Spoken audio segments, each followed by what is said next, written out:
महेश, वैसे तो महाशिव पुराण, शिव की महिमा, उनकी गाथा, पार्वती से विवाह, गृहस्थ जीवन और उनकी दिव्य लीला के दुर्लभ वर्णन विस्तार से करता है, जिसके लिए दृढ़ अध्ययन की आवश्यकता है। परंतु मैं तुम्हें सभी अध्यायों, संहिताओं और खंडों का संक्षेप में वर्णन कर रहा हूं, ताकि तुम इनका पूर्ण अध्ययन कर सको। श्री रुद्र संहिता में कुल 5 खंड मिलते हैं, जिनमें से पहले और द्वितीय खंडों का वर्णन मैंने तुमसे विस्तार से किया है। तीसरे खंड के पहले 5 अध्याय उमा की उत्पत्ति, हिमालय के स्थावर जंगम स्वरूप और उनके देव अस्तित्व के वर्णन के साथ होते हैं, जिनमें मेना के साथ विवाह का दुर्लभ उल्लेख मिलता है।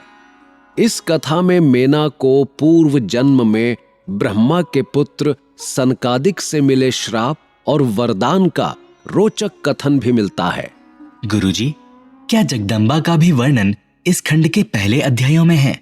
हाँ महेश, इस कथा में देवता हिमालय जाकर सती की और उनसे सत्कृत हो उमाराधन की विधि का ज्ञान पाकर एक सुंदर स्थान में जाकर उनकी स्तुति करते हैं। इसके बाद उमा देवी अपने दिव्य रूप में उन्हें दर्शन देती हैं। देवता उनसे अभिप्राय निवेदन करते हैं, जिसे मानकर उमा देवी अवतार लेने की बात स्वीकार कर देवताओं को आश्वासन देती हैं। मेना को प्रत्यक्ष दर्शन देकर शिवा देवी उन्हें अभीष्ट वरदान से संतुष्ट करती हैं, जिसके परिणाम स्वरूप मेना से मैनाक का जन्म होता है। इसके बाद देवी उमा का हिमवान के हृदय और मेना के गर्भ में आना, गर्भस्था देवी का देवताओं द्वारा स्तवन, उनका दिव्य रूप में प्रादुर्भाव, माता मेना से बातचीत और नवजात कन्या के रूप में परिवर्तित होने की कथा है। गुरुजी, क्या इसीलिए तृतीय खंड को पार्वती खंड भी कहा जाता है?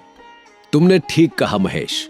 इस खंड में पार्वती के नामकरण और विद्याध्ययन, नारद के हिमवान के यहां जाने, उनका पार्वती का हाथ देखकर भावी फल बताने, चिंतित हुए हिमवान को आश्वासन देने, पार्वती का विवाह शिवजी के साथ करने के सुझाव और उनके संदेह के निवारण करने का वर्णन है।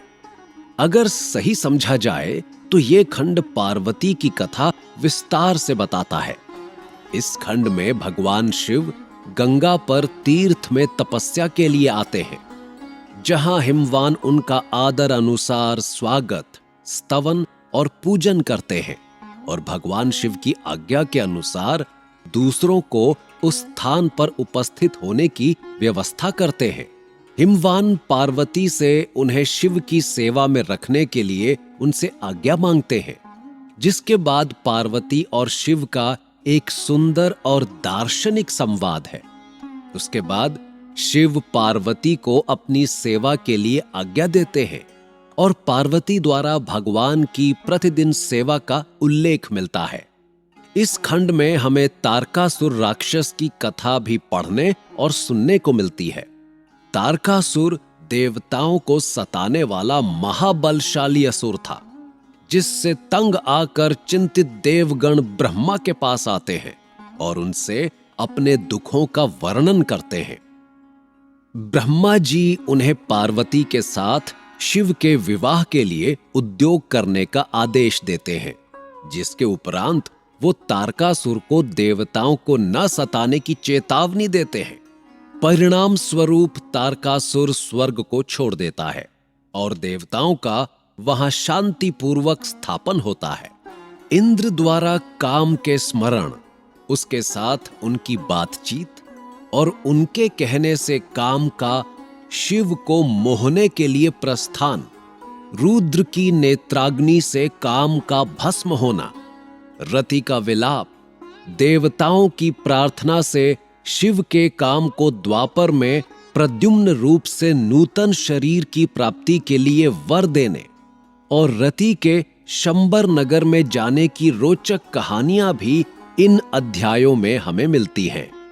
साथ ही ब्रह्मा जी का शिव की क्रोधाग्नि को वडवानल की संज्ञा देकर समुद्र में स्थापित करके संसार के भय को दूर करने, शिव के विरह से पार्वती के शोक और नारद जी के द्वारा उन्हें तपस्या के लिए पंचाक्षर मंत्र की प्राप्ति, शिव की आराधना के लिए पार्वती जी की दुष्कर तपस्या और उन्हें उनका पहले से भी उग्र तप जिससे त्रिलोकी संतप्त होते हैं और सभी देवताओं के साथ ब्रह्मा और विष्णु का भगवान शिव के स्थान पर प्रस्थान कर शिव से पार्वती के साथ विवाह करने का अनुरोध, भगवान का विवाह के दोष बताकर अस्वीकार करने और देवताओं के प्रार्थना पर उनकी स्वीकृति, उनकी आज्ञा पर सप्तऋषियों के पार्वती के आश्रम पर जा उनके शिव विषयक अनुराग की परीक्षा करने की कथाएं भी हमें तृतीय खंड में मिलती हैं। मतलब संक्षेप में हमें पार्वती खंड में शिव पार्वती के संबंध, उमा के दैव्य रूप, उनके घोर तप और शिव के प्रेम का उल्लेख मिलता है।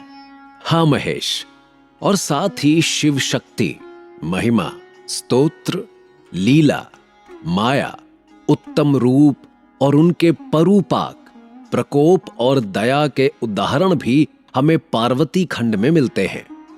साथ ही इस जगत को धारण करने वाली, लोकों का पालन करने वाली तथा मनोवांछित फलों को देने वाली देवी को इस खंड में नमन है।